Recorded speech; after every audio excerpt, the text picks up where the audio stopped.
We are doing the Artist Spotlight. My name's Trinette. This is Chris Chiarino. You've been doing music for a long time, and you've been working on new music, and we are excited to talk about some of that new music. Tell me a couple of ones that'll be coming out. Okay, so I've got a new album coming out called The Last Stop, and the first single is already out, and I'm going to send it to Run Radio. It's called Snapshot Memories, and it's kind of a cool story because I was sitting at my piano in my living room. I'm blessed to have a little baby grand that I got, and I was talking to one of my friends, Young Zealous, in fact, on the phone, and we were talking about high school yearbooks, and he was saying, now I understand why people get a high school yearbook, right? Because he couldn't afford it when he was in high school, but now that he's 30, he's thinking back, like, it would be really cool to be able to look back into the yearbook, you know, to remember what people look like and all that stuff. I'm like, I was playing a little riff on the piano. I was like, man, that sounds like kind of a neat idea for a song. And so I started writing the song, and it's really about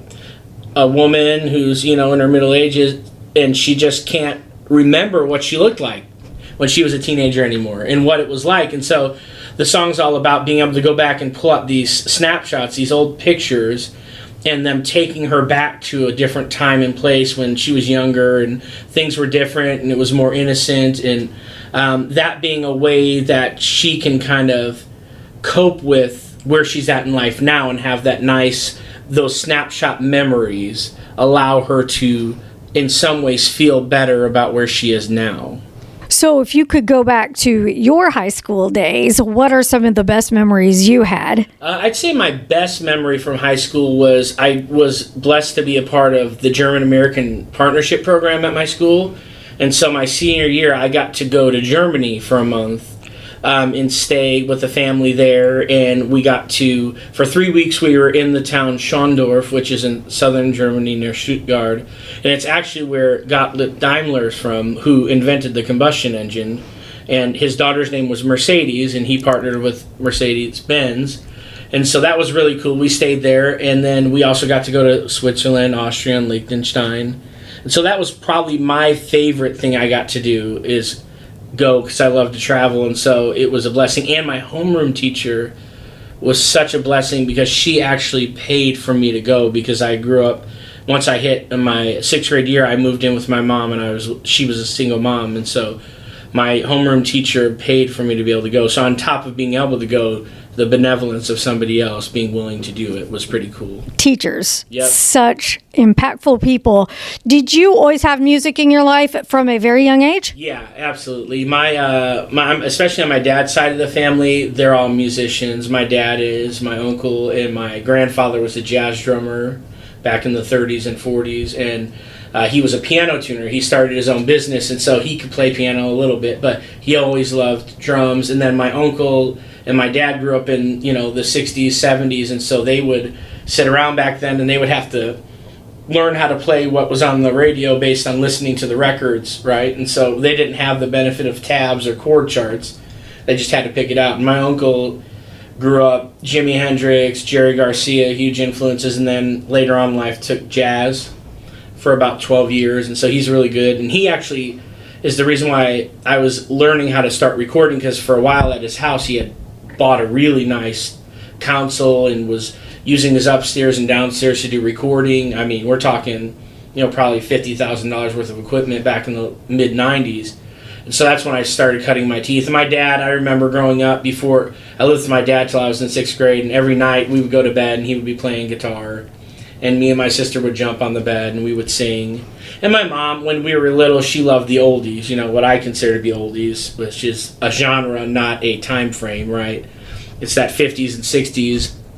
And as I got older, by the time I was in high school, it was that light rock, you know, soft, early 90s, late 80s, soft rock kind of music. And so my family's always been really musical. I did hip-hop for 25 years before I kind of finally settled down and learned how to play guitar and piano so that I could start writing the Susie Rosa music, which was always on my heart to write, but you had to get to a place in life where that's the platform you want to use. So it's running through your veins. Oh yeah. Yeah. I'm probably the worst out of everybody, but nah, hey. I relate to that song, Leader of the Band.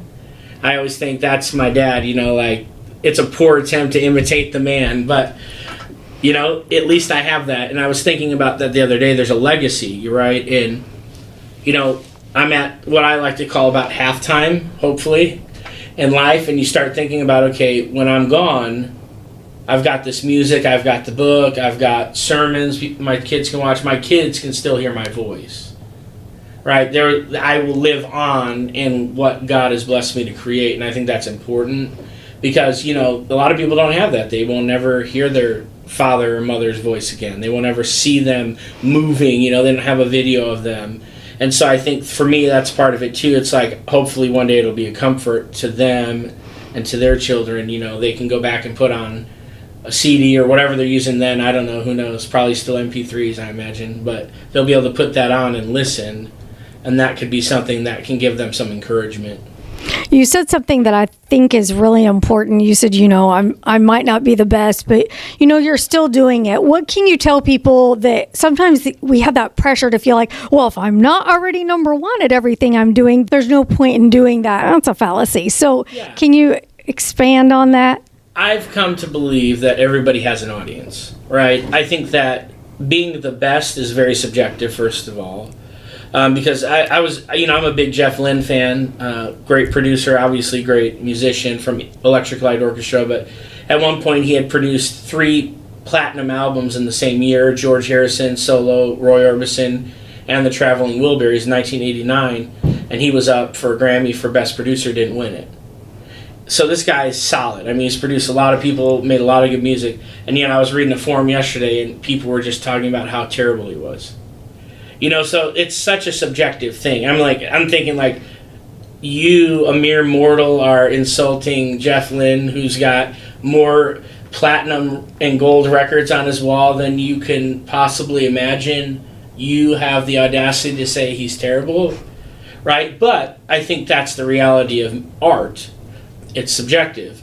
And so I think for me, the goal is always to create something that's worth listening to, that has value, and finding your lane and finding your audience. I find where some storytellers are telling their story, a lot of times I'm telling other people's stories because, you know, as a minister and as a counselor, I hear a lot, you know, take in a lot. You know, over the last 15 years I've been doing counseling.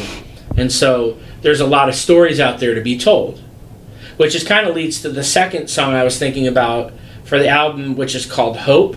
And it's the most recent write. I recorded, mixed, and mastered it myself. So this is the one that never hit the studio I normally go to, and I think it holds up well. And it's just about a woman's fight with her demons, you know, and her addictions. And, you know, I firmly believe that the number one thing people need to keep moving forward is hope. And when you lose hope, you have no motivation.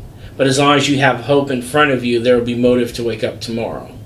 And so the song is kind of like talking about her for the first couple verses until the very last chorus, and it's kind of like she takes up the refrain, and it's from a first-person perspective instead of me narrating. It's there. So I'm really pleased with it. It turned out well. It definitely, to me, seems like it lands as the second best song on the album, which is nice. So I'm really excited about that one too. That one will be, I may or may not release it as a single. It depends how I feel about the rest of the album where I'm at right now. I'm trying to finish mixing it so I can get it released. So if I'm sitting on it next week still and haven't released it, I'll probably release another single instead of forcing myself to rush the album out. What do you tell people when they do feel like they've lost hope? You know, we talk about a lot of things that have to do with their value, and I feel like from a secular standpoint, you can look at it as much from a religious, but I always like to use the analogy of gasoline. And you think about, does the price of each gallon of gas change if you don't use it?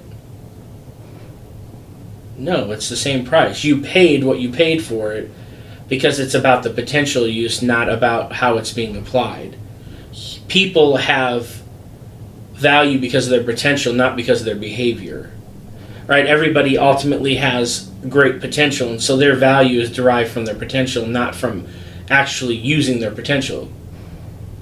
You know? And so from a religious standpoint, obviously, Jesus purchased us and there was a price because of the potential we have for kingdom good. Whether we ever exercise it or not doesn't change our value to him, because he already prepaid for that. Just like when you go to the gas pump, which none of us want to do right now, right? But we're paying for the potential use of that gasoline. Whether or not we use it or not, we pay ahead of time, not afterwards. And I think that's the same thing with people in hope. Like, you have value because you have potential.